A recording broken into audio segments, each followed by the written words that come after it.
ตรีก็มาเป็นจริงๆนะคะเราจะมาสรรเสริญพระเจ้าขอบพระองค์ที่พระองค์ทรง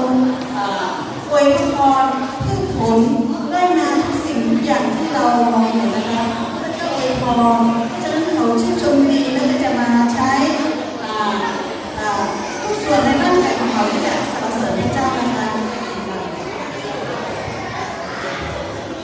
พี่น้องพร้อมหรือยังครับพร้อมแล้วนะครับให้เราปรบมือให้กับพี่น้องโค้ชอีกรอบหนึ่งนะ